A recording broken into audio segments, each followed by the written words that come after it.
Trasigny, abogado, aficionado a la literatura, he escrito en realidad 2 libros de novelas, ¿no? He escrito muchos cuentos y me interesa mucho esta vinculación entre derecho y literatura, ¿no? Creo que no es una cosa novedosa, la relación entre derecho y literatura existe desde siempre. Ya Antígona, en la famosa obra de teatro griega, ya Antígona planteaba cómo tenía una especie de derecho natural para enterrar a su hermano, ¿no? Que habían ordenado, la autoridad local le había ordenado que no se enterrara, pero él dice, no, usted no puede ir contra el derecho de los dioses, según lo que nos han dado. Entonces ya ahí comenzamos a ver esta importancia del derecho dentro de una obra de teatro tan importante como Antígona. Y hay, claro, grandes hitos, digamos así, de esta vinculación entre derecho y cine, ¿no? Y derecho y literatura. Por ejemplo, a mí me parece importantísimo el caso de los 2 autores geniales del Siglo de Oro, de español, pero que uno es inglés y el otro es español, ¿no es cierto? Que de un lado Cervantes con el Quijote y de otro lado Shakespeare.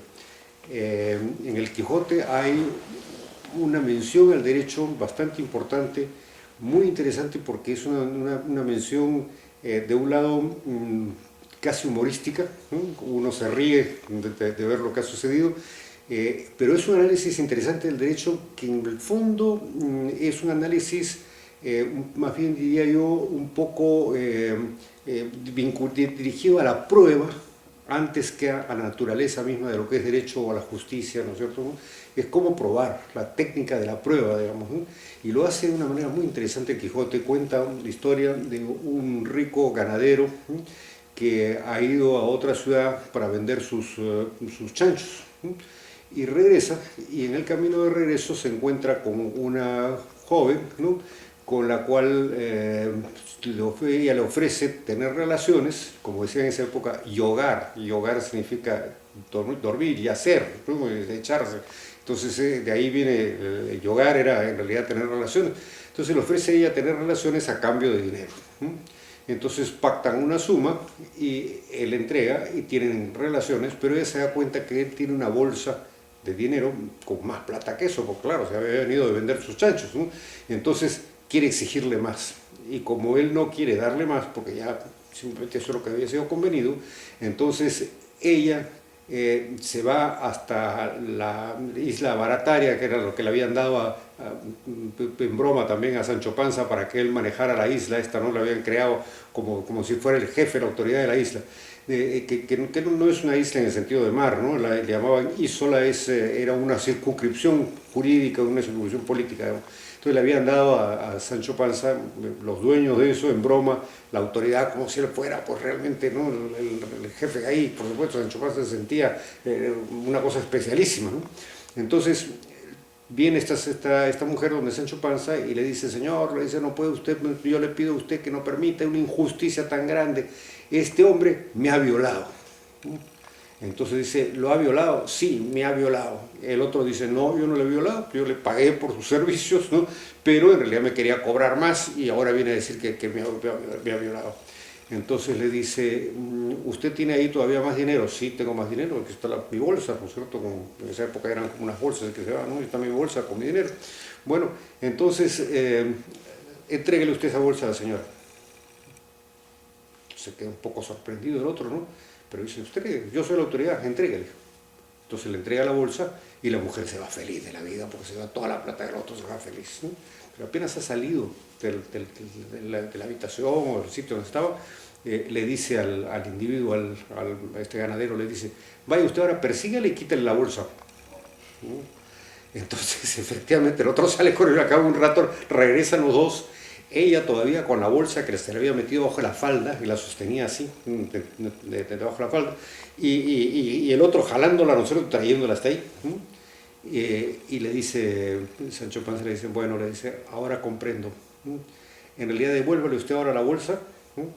Inmediatamente y vaya a cada uno a su casa, porque en realidad si usted dijera la verdad, querría decir que cuando él quiso violarla se hubiera defendido también como ha defendido ahora esta bolsa, pero sin embargo, ¿no es cierto?, usted no se defendió en ese momento, de manera que usted cobró, y usted en realidad fue voluntario, ¿no? Entonces, un sistema de pruebas así, muy bien interesante y curioso, ¿no? Shakespeare tiene varias obras, por lo menos dos muy importantes, yo diría hasta tres, ¿no?, importantes en que se menciona el derecho. Una que yo hago muchas veces mención en mi curso de filosofía del derecho, cuando el primer día de clases, en que tiene una frase famosa que dice: primero matemos a todos los abogados, ¿no? Entonces, esa frase ha sido considerada a veces como que era un ataque contra el derecho, que Shakespeare no le gustaba el derecho.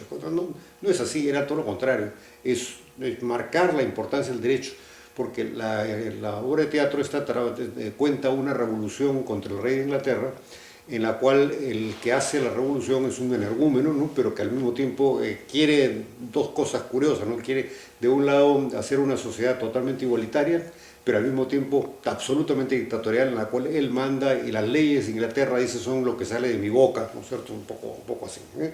Y entonces, en un momento determinado, uno de sus compañeros, Dick el carnicero, que no es que sea el carnicero porque matara a mucha gente, sino porque era carnicero de verdad, digamos, ¿no? Entonces Dick el carnicero dice: y ante todo lo que debemos comenzar por hacer es limpiar esta sociedad sucia que tenemos ahora. Primero, matemos a todos los abogados. Y el jefe de la revolución, ¿no?, dice: sí, efectivamente, estoy de acuerdo, hay que primero comenzar matando a todos los abogados. ¿Por qué matando a todos los abogados? Porque los abogados son el signo del orden, el derecho a la forma de organizar una sociedad con derechos y con obligaciones, y eso es lo que justamente este señor no quería, ¿no? Por eso había que matar a los abogados, porque era matar una sociedad bien organizada, no podemos decir todavía en esa época democrática, porque no existía todavía una sociedad democrática, pero por lo menos una sociedad en regla, ¿no? Este señor quería acabar con todas las reglas y ser él la regla única, ¿no? Entonces, Shakespeare más bien está, yo creo que poniendo de relieve la importancia del derecho en ese caso. Tiene dos obras más que son bien interesantes. Una que se conoce poco, ¿no?, que es Medida por Medida, ¿no? Medida por Medida es una obra que pasa en Austria, es el duque de Austria, ¿no?, que nombra a un asesor de él, ¿no?, como la persona más cercana, ¿no?, y deciden que hay una serie de leyes que estaban años, 20 años, creo 24 años, sin aplicarse, ¿no?, y que sin embargo esas leyes debían ser aplicadas, había que comenzar a aplicarlas de nuevo, ¿no? Entonces, entre esas leyes estaba que nadie debía tener relaciones con una mujer, ¿no?, sin estar casado, ¿no? Entonces, este asesor asume esta función, y el duque le dice: mire, yo ahora me voy a ir a descansar, entonces me voy afuera, me voy a viajar, ¿no es cierto?, usted se queda al cargo, pero hágame el favor de poner en marcha estas leyes. Resulta que este asesor tenía una novia, ¿no?, y esta novia termina teniendo relaciones con otro individuo, ¿no? Entonces, él dice: aprovecha esta situación para aplicar la ley a todo meter, y entonces toma al otro individuo, ¿no?, lo trae, y hay que aplicarle pena de muerte, ¿no? Claro, hay de por medio la rabia personal de él, que le han quitado a su pareja, digamos, ¿no? Entonces hay que aplicarle pena de muerte. Y entonces viene la hermana, viene toda la familia: por favor, no, si esto no ha sido así, es una cosa mucho más ligera, no sé qué, pero él dice: no, la ley dice esto y se aplica, pero es que esa ley no se ha aplicado nunca, no importa, ahora se va a aplicar y se aplica. Y entonces, cuando ya están por darle la pena de muerte a este individuo, el duque, que no se había ido, sino que se había disfrazado simplemente para que no lo reconocieran, y caminaba por toda la ciudad y por toda esta zona donde él gobernaba, para ver cómo era la gente, para ver cómo estaba, ¿no es cierto?, y para ver qué hacía el que él había dejado en el mando, ¿no? Entonces se presenta y se entera primero de que tenía a su vez una chica que a su vez la había violado él, ¿no?, y que nunca se había dicho nada. Entonces se presenta y dice: un momentito, acá se acabó, ¿no?, yo mando ahora. Y ahora, en todo caso, los dos deberían ser castigados con pena de muerte, ¿no? Porque violó o tuvo relaciones con la novia de usted, y usted porque había esta otra chica a la cual usted le prometió matrimonio y con la cual tuvo también relaciones y tampoco no se casó. O sea que los dos ahora tienen que ser aplicada la pena de muerte. Entonces, por supuesto que los dos están que no saben qué hacer, pues, ¿no? Entonces el hombre magnánimo, el duque, pero sabiendo que esto era una buena elección, les da el indulto a los dos, a condición de que se casen cada uno con sus respectivas mujeres con las cuales han tenido relaciones, ¿no? Bueno, es una obra bonita, es una obra curiosa, interesante.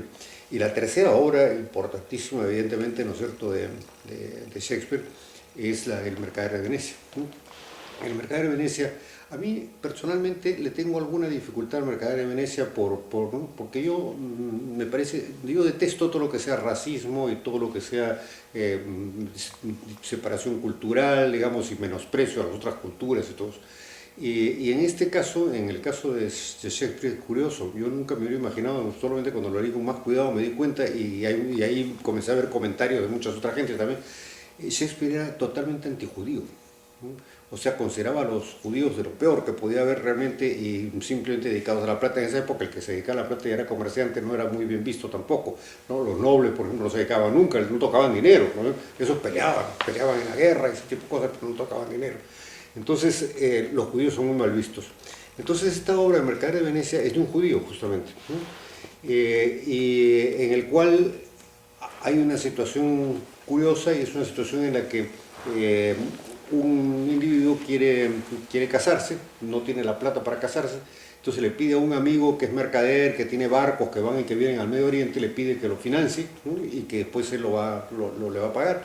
Pero este le dice, yo no tengo la plata inmediatamente, pero sí voy a conseguir que el Shylock, que es el judío, ¿no es cierto?, nos financie, ¿no?, a los dos, y yo le pago cuando venga el barco y después tú me pagas cuando puedes. O sea, un gesto de amistad bonita e interesante, ¿no? El problema es que el judío es un tipo muy hábil, ¿no? Y entonces le dice, muy bien, yo presto la plata, pero yo exijo como contrapartida, yo exijo una garantía. Y esa garantía tiene que ser que si no me pagan en el día que se han comprometido, yo puedo cortar 1 libra de carne de este señor, ¿no?, cerca del corazón. Entonces, resulta que el otro no le importa porque sus barcos van a llegar y tiene la plata para hacerlo, pero los barcos no llegan. En esa época toda navegación era muy complicada, no se podía predecir con exactitud. Los barcos no llegan y se encuentra con que tienen que pagar a Shylock que no hay dinero. Entonces dice, bueno, ahora yo quiero la libre carne. Y en el fondo, Shylock en realidad lo que está haciendo de alguna manera también, claro, es vengarse de cómo lo han tratado a él como judío de costado, digamos, ¿no? Porque el mismo, buena persona que le prestaba a su amigo, hablaba de los judíos también, así de una forma totalmente detestable. Entonces Shylock él quiere vengarse y dice, yo le corto una libre carne. Entonces, por supuesto, todos los amigos, la novia, los que están acosados, todo el mundo trata de convencerlo, que no había manera. Él decía, este es mi derecho, y si es mi derecho, yo lo aplico, ¿no? Encuentra una salida muy chistosa, la novia que se disfraza de juez, ¿no es cierto?, y dice, bueno, dice, usted tiene derecho, de acuerdo, usted tiene derecho a una libre carne, pero no se ha pactado absolutamente nada sobre sangre, usted no tiene derecho a tener sangre, de manera que usted no puede hacer derramar una gota de sangre a este señor. Le quita usted la libre carne, pero no derrame ni una sola gota, ¿no?, porque si no, usted es el que va a sufrir las consecuencias, ¿no? Y además podemos pensar que esto es una especie de asesinato premeditado, si usted lo hace, ¿no? Entonces, por supuesto que el otro se echa atrás y se queda sin garantía y se queda sin nada, ¿no?, porque no puede cortar la libre carne sin producir sangre, ¿no? Entonces, yo creo que estos son grandes momentos de la literatura que son importantes, ¿no?, y que muestran el derecho en acción.